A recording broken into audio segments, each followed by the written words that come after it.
Hello friends, నేను మీ Durga. Welcome back to Telugu talks.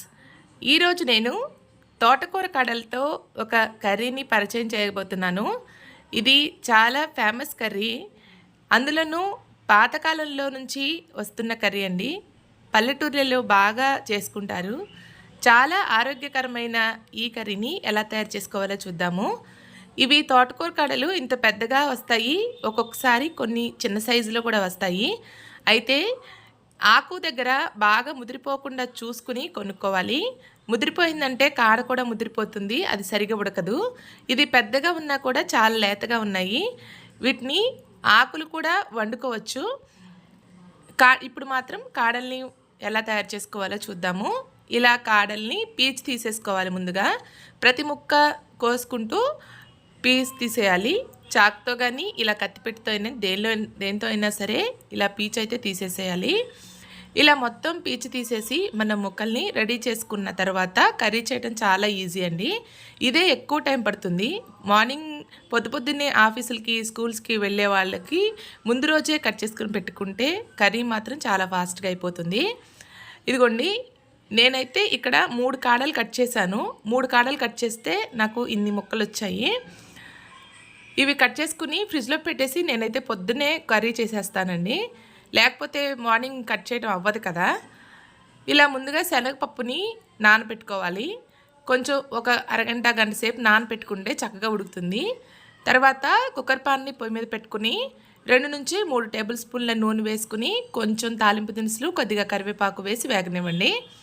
దానిలోనే ఉల్లిపాయ, కొంచెం పచ్చిమిర్చి వేసుకోండి. ఒక పెద్ద ఉల్లిపాయ వేసుకోవచ్చు. ఇలా ఉల్లిపాయ వేగిన తర్వాత కొద్దిగా అల్లం వెల్లుల్లి పేస్ట్ వేసుకోండి. ఇది పూర్తిగా ఆప్షనల్ అండి, వేయకపోయినా సరే కర్రీ చాలా బాగుంటుంది. ఫైనల్గా కొంచెం గరం మసాలా వేసుకోండి దాని బదులు. ఇలా వేగిన తర్వాత మనం కట్ చేసి పెట్టుకున్న తోటకూర కాడల ముక్కలను వేసేసుకోండి. తర్వాత నానబెట్టి ఉంచుకున్నాం కదా శనగపప్పు, ఆ పచ్చి శనగపప్పును కూడా వేసేసుకోండి. ఇది ఈజీగా ఉండేటట్టు కుక్కర్లో చెప్తున్నానండి. ఇలా కుక్కర్లోనే కాకుండా మామూలుగా పాన్లో కూడా వండుకోవచ్చు విజిల్ పెట్టకుండా. కాకపోతే ముందుగా పచ్చిశనగపప్పుని ఉడకపెట్టుకున్నట్టు పెట్టుకోవాలి. బాగా స్మాష్ అయ్యేటట్టు కాకుండా కొంచెం పలుకుగా ఉడకపెట్టుకుని తీసుకొని మిగిలిన కర్రీ అంతా కూడా ఇదే ప్రాసెస్లో చేసుకోవాలి. ఇలా తగినంత ఉప్పు, కారం కూడా వేసి కొద్దిగా నీళ్లు పోసి మూత పెట్టి 4-5 విజిల్స్ రానివ్వచ్చు. ఇలా ఆయిల్లో ఉండటం వల్ల శనగపప్పు, ఉప్పు, కారం కూడా వేసేసాం కదా, ముద్దగా ఉడికిపోదు, చక్కగా సరిపోను ఉడుకుతుంది. మనం కుక్కర్ మూత తీసేసిన తర్వాత ఇంకా ఏమైనా నీళ్లు ఉంటే వాటిని అన్నిటినీ కూడా ఎగరపెట్టుకుంటే మనకి కర్రీ రెడీ అయిపోయినట్టే. ఒక్కసారి ఉప్పు, కారం ఇప్పుడు చెక్ చేసుకోండి. టేస్ట్కి తగినట్టు అడ్జస్ట్ చేసుకోవచ్చు. తర్వాత ఫైనల్గా కావాలనుకుంటే కొద్దిగా గరం మసాలా వేసుకోండి. నేను కొంచెం వేసుకున్నాను, ఎక్కువైతే వేయొద్దు, ఎందుకంటే అల్లం వెల్లుల్లి పేస్ట్ వేసాం కదా. ఫైనల్గా కర్రీ చూడండి, చాలా చక్కగా రెడీ అయిపోయింది. దీనిని చాలామంది చికెన్కి ఆప్షనల్గా కూడా చెప్తారు, అంత టేస్ట్గా ఉంటుంది. ఒక్కసారి తప్పకుండా ఇలా హెల్దీ రెసిపీని ట్రై చేసి చూడండి.